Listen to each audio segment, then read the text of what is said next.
ഒരു വലിയ ഉത്സവം നടക്കാൻ പോവുകയാണ്. അതിൽ പങ്കെടുക്കുമെന്ന് പ്രതീക്ഷിക്കുന്നത് ഏകദേശം 40 കോടി ആൾക്കാരെയാണ്. 45 ദിവസം നീണ്ടു നിൽക്കുന്ന മഹാകുംഭമേളയിൽ 40 കോടിയോളം ആൾക്കാർ പങ്കെടുക്കാൻ പോകുന്നു. ലോകത്തിൻ്റെ വിവിധ ഭാഗങ്ങളിൽ നിന്നുമായി ജനങ്ങൾ ഉത്തർപ്രദേശിലെ പ്രയാഗ്രാജിലേക്ക് ഒഴുകാൻ തുടങ്ങും. ഈ വരുന്ന ജനുവരി 12 മുതൽ ഫെബ്രുവരി 26 വരെയുള്ള ദിവസങ്ങളിൽ 4 പുണ്യസ്ഥലങ്ങളിലാണ് കുംഭമേള നടക്കാറ്. അതിലേറ്റവും പ്രധാനപ്പെട്ടതാണ് പ്രയാഗ്രാജിലെ കുംഭമേള. 144 വർഷത്തിലൊരിക്കൽ മഹാകുംഭമേള, 12 വർഷത്തിലൊരിക്കൽ പൂർണ്ണ കുംഭമേള, 6 വർഷത്തിലൊരിക്കൽ അർദ്ധകുംഭമേള എന്നിങ്ങനെ വിവിധ പ്രകാരത്തിലുള്ള കുംഭമേളകൾ ആചരിച്ചു വരുന്നു. നൂറ്റാണ്ടുകളായി ഈ മേളകൾ ഒരു മുടക്കവുമില്ലാതെ നടന്നു വരുന്നു എന്നത് നമ്മുടെ ധർമ്മത്തിൽ കുംഭമേള എത്രമാത്രം പ്രാധാന്യമുള്ളതാണ് എന്ന് മനസ്സിലാകും. കഴിഞ്ഞ പൂർണ്ണ കുംഭമേള നടന്നത് 2021 ഹരിദ്വാറിലായിരുന്നു. ഹരിദ്വാറിൽ ഇനി കുംഭമേള നടക്കുക 2031 2021 കുംഭമേള കൊറോണ കാരണം അത്ര കേമമായി നടത്താൻ കഴിഞ്ഞിരുന്നില്ല. എന്നാലും കുംഭമേള വളരെ കൃത്യമായി ഒരു മുടക്കവുമില്ലാതെ തന്നെ നടന്നു. 2021 കുംഭമേളയ്ക്ക് ശേഷം 2025 അതായത് അടുത്ത മാസം പ്രയാഗ്രാജിൽ വെച്ച് നടക്കാൻ പോകുന്നു. നമുക്ക് 2 തരത്തിലുള്ള സന്യാസി രീതികളാണ് പൊതുവെയുള്ളത്. മഠാംനായ സമ്പ്രദായം പിന്തുടരുന്നവരും അഖാഡ സമ്പ്രദായം പിന്തുടരുന്നവരും. മഠാംനായ സമ്പ്രദായം അഥവാ മഠങ്ങളിൽ താമസിച്ച് ശാസ്ത്രം പ്രചരിപ്പിക്കുന്നവർ. ഇങ്ങനെയുള്ള ശാസ്ത്രം പ്രചരിപ്പിക്കുന്ന സന്യാസിമാർ ക്ഷേത്രങ്ങൾ, ആധ്യാത്മിക കേന്ദ്രങ്ങൾ തുടങ്ങിയവയെ അധാർമികളിൽ നിന്നും സംരക്ഷിക്കുകയാണ് അഖാഡയ്ക്ക് കീഴിൽ വരുന്ന സന്യാസിമാരുടെ ചുമതല. അതുകൊണ്ട് തന്നെ അവർക്ക് ആയുധാഭ്യാസങ്ങളിലാണ് പ്രാവീണ്യം കൂടുതൽ. ശാസ്ത്രത്തോടൊപ്പം അസ്ത്രത്തിലും അഗ്രേസരന്മാരായിരിക്കും അവർ. ഇവരെയാണ് നാഗസന്യാസിമാർ എന്ന് പൊതുവെ അറിയപ്പെടുന്നത്. ഇങ്ങനെ 13 അഖാഡകളാണുള്ളത്.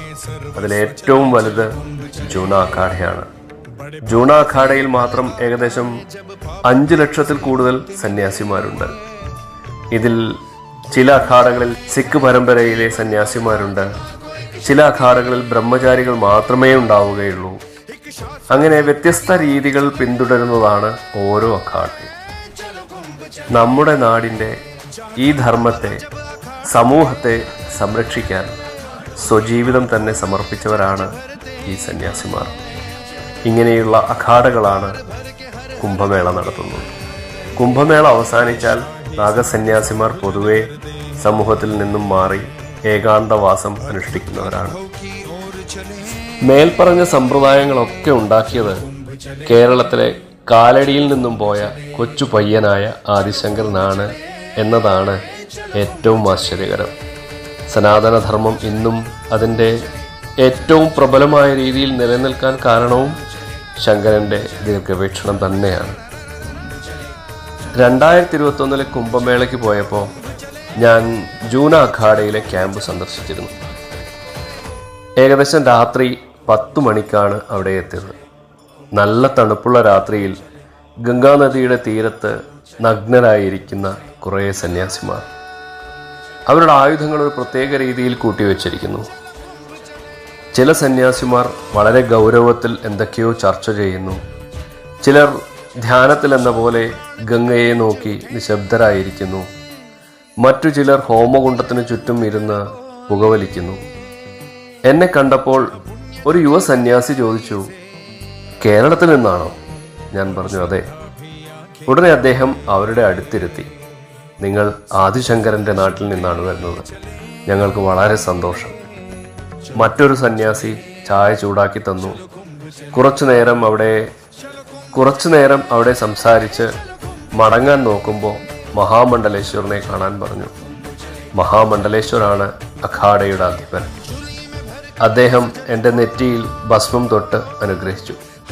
ഭക്ഷണം കഴിച്ചതിന് ശേഷമാണ് ഞങ്ങൾ മടങ്ങിയത്. സത്യത്തിൽ എനിക്ക് തന്നെ എന്നോട് ലജ്ജ തോന്നി. ആദിശങ്കരനെ നമ്മൾ തന്നെ മറന്നിരിക്കുന്നു. ശങ്കരൻ്റെ പേരിലുള്ള ശ്രീശങ്കര സംസ്കൃത സർവകലാശാലയിൽ പോലും ഇന്ന് ശങ്കരൻ അന്യനാണ്. കഴിഞ്ഞ തവണ കേദാർനാഥിൽ പോയപ്പോൾ ക്ഷേത്രത്തിൻ്റെ അടുത്ത് വലിയൊരു ശങ്കര പ്രതിമ കാണുകയുണ്ടായി. എന്നാൽ കേരളത്തിൽ എവിടെയുണ്ട് ശ്രീശങ്കരൻ? എത്ര പേർക്കറിയാം ശങ്കരാചാര്യൻ? കൊടും തണുപ്പിൽ പൂർണ്ണ നഗ്നരായി ഗംഗാതീരത്തിരിക്കുന്ന മഹാത്മാക്കളെ കാണുമ്പോൾ അത്ഭുതം തോന്നും. തീർത്തും സമൂഹത്തിൽ നിന്നും മാറി പൂർണ്ണമായും പ്രകൃതിയിൽ ലയിച്ചു ജീവിക്കുന്നവർ, ഒന്നിനോടും സ്വന്തം ശരീരത്തോട് പോലും ബന്ധനമില്ലാത്തവർ, കുംഭമേളയിൽ പങ്കെടുക്കാനായി എവിടെ നിന്നോ വന്നവർ. കുംഭമേളയുടെ പ്രാധാന്യവും അതുതന്നെയാണ്. 4 വർഷം കൂടുമ്പോഴുള്ള സന്യാസി സംഗമം കൂടിയാണ് മേളയിൽ നടക്കുന്നത്. മേളയിൽ അവർ ഒരുമിച്ച് നടന്ന്, കളിച്ച്, നൃത്തം വെച്ച്, അഭ്യാസങ്ങൾ കാണിച്ച്, രസിച്ചു നടക്കും. മുഴുവൻ ഭാരതത്തെയും നമുക്കിവിടെ കാണാം. അവിടെ എല്ലാം ഒന്നാണ്. എല്ലാവരും തുല്യർ. ആരും ഇവിടെ വിശന്നിരിക്കില്ല. എവിടെ പോയാലും സൗജന്യമായ ഭക്ഷണം കിട്ടും. ആർക്കും ആരെയും അറിയില്ല. എന്നാൽ എല്ലാവരും എല്ലാവരെയും പരസ്പരം സഹായിക്കുന്നു, ബഹുമാനിക്കുന്നു. കയ്യിൽ പൈസ ഉണ്ടോ ഇല്ലയോ എന്നതൊന്നും ഇവിടെ വിഷയമേ അല്ല. എല്ലാവരും വരുന്നു, മഹാത്മാക്കളെ നമസ്കരിക്കുന്നു, പുണ്യതീർത്ഥങ്ങളിൽ സ്നാനം ചെയ്യുന്നു. എവിടെയും ഒരു ഏകീകൃത നിയന്ത്രണവുമില്ല. ലോകത്തൊരിടത്തും കാണാൻ കഴിയാത്ത അത്ഭുതം കൂടിയാണ് കുംഭമേള. ഇവിടെ വരുന്ന മഹാഭൂരിപക്ഷം സന്യാസിമാരും എവിടെ താമസിക്കുന്നു, എങ്ങോട്ട് പോകുന്നു എന്നൊന്നും ആർക്കും അറിയില്ല. അവർ ചെയ്യുന്ന യോഗാസനങ്ങൾ കണ്ടാൽ അത്ഭുതം തോന്നും. വിദേശികളായ സന്യാസിമാർ, ആഫ്രിക്കയിൽ നിന്നുള്ള സന്യാസിമാർ തുടങ്ങി പല നാട്ടിൽ നിന്നും വരുന്നവർ.